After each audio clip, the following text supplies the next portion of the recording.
Mes chers compatriotes, en ces temps de défis et d'opportunités, je m'adresse à vous avec un esprit résolu et une vision claire pour notre avenir.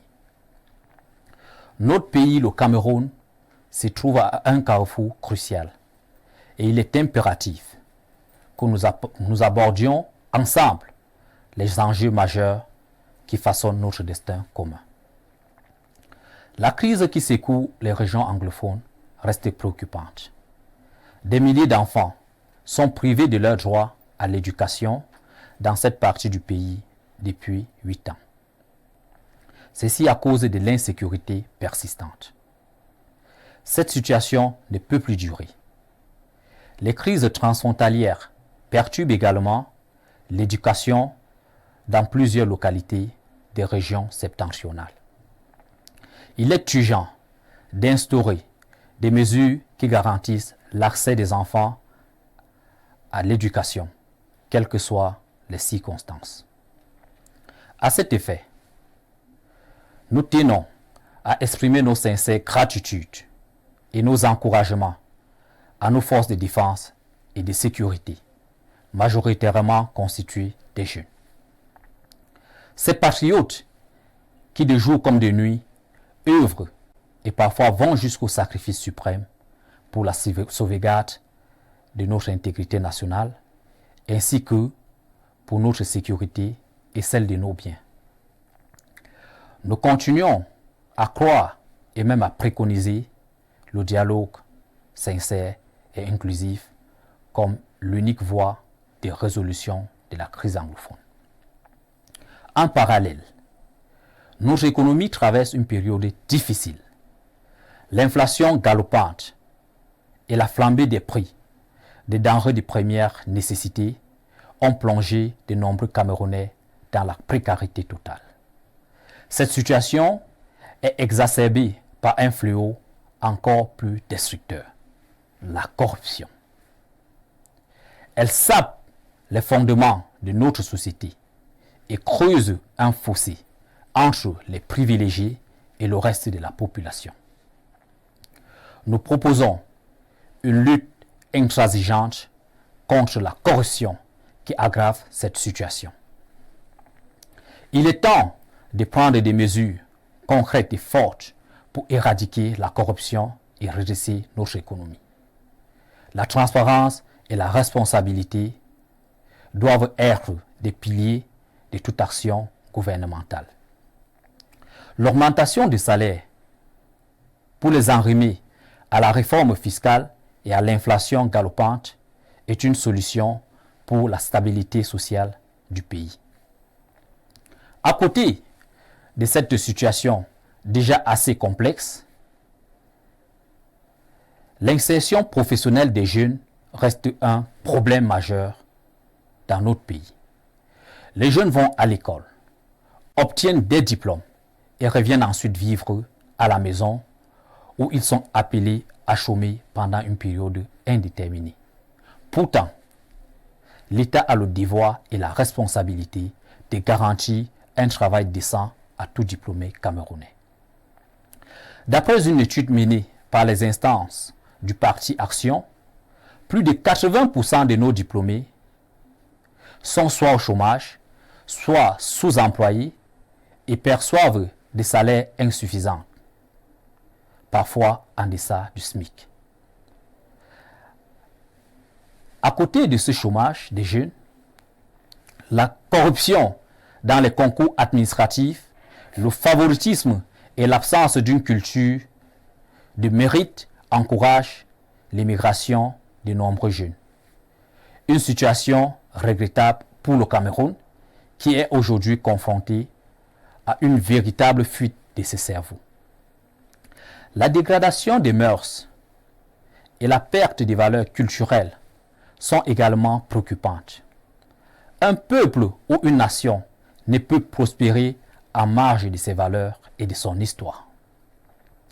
Dans le processus de mondialisation, nous, Africains, n'apportons rien, mais embrassons imprudemment tout ce qui vient d'ailleurs. Il est important de faire le tri conformément à nos valeurs culturelles dans ce processus de globalisation. Nous devons, à cet effet, renforcer notre engagement envers l'éducation civique et morale pour renforcer nos valeurs traditionnelles et promouvoir un retour aux mœurs qui ont forgé la résilience et la dignité de notre peuple.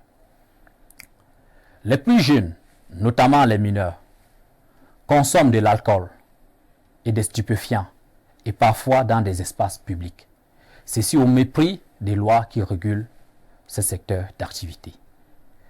Les élèves s'adonnent de plus en plus à des scènes de pornographie et de vandalisme face à des enseignants impuissants à qui l'on a tout retiré comme droit, faisant des élèves finalement des véritables maîtres des enseignants.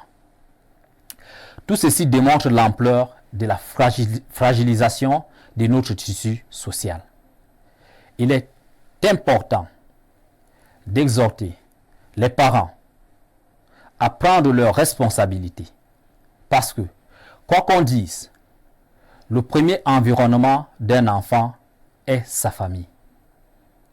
Cette famille qui influence grandement son comportement. Si le père est un ivrogne, il y a de fortes chances que l'enfant le devienne également. Si la mère a des comportements inappropriés, la fille pourrait suivre son exemple. Les parents ont ainsi le devoir d'incarner un modèle positif et sain pour leurs enfants. Sur le plan socio-éducatif, la gestion des actes de carrière de nos enseignants, la cacophonie dans leur processus d'intégration et les mauvaises conditions de leur travail ont été à l'origine d'une profonde crise dans le secteur de l'éducation nationale. Avec l'émergence des mouvements comme OTS et plein d'autres, depuis 2 ans, nos enseignants sont constamment en grève et avec raison. Ceci pour revendiquer leurs droits. La nation tout entière doit se mobiliser résolument pour leur apporter un soutien indéfectible dans cette quête pour la justice sociale. Les femmes, piliers de notre société, font face à des injustices criantes.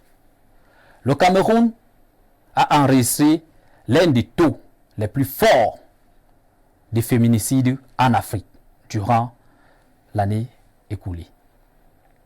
Cette triste réalité qui justifie la stagnation de notre pays, car il est illusoire de penser un véritable développement durable dans un environnement où la femme est exclue et traumatisée. Nous dénonçons ces violences faites aux femmes et proposons des mesures pour protéger leurs droits et pour promouvoir l'égalité des sexes dans notre pays. Des campagnes de sensibilisation et des politiques publiques sont nécessaires pour changer la donne. Si le gouvernement peine à encadrer et à promouvoir les jeunes et les femmes, il est important pour ces couches sociales de se mobiliser et de s'organiser pour sauver leur avenir et par extension l'avenir de nos enfants. Ceci passe par une normalisation des mentalités, ce qui implique l'adoption d'un comportement républicain et l'engagement civique et politique de chacune et de chacun. Nous invitons chaque citoyen, en particulier des jeunes et des femmes, à s'engager activement dans la vie publique et sociale. L'inscription sur les listes électorales n'est pas seulement un droit, mais aussi et surtout un acte de responsabilité civique.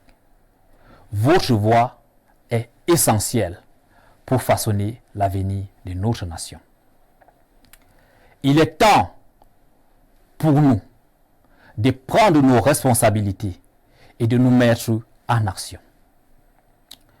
Ensemble, même en tant que parti d'opposition, nous avons le pouvoir de proposer des changements, d'influencer des politiques et de préparer le terrain pour un avenir meilleur de notre pays. Le Cameroun prospère et juste que nous rêvons est encore possible si nous unissons nos forces et nos voix pour le changement. En cette fin d'année, permettez-moi, chers compatriotes, de vous adresser mes vœux les plus sincères pour la nouvelle année. Que la paix, la santé et la prospérité soient avec vous et vos proches.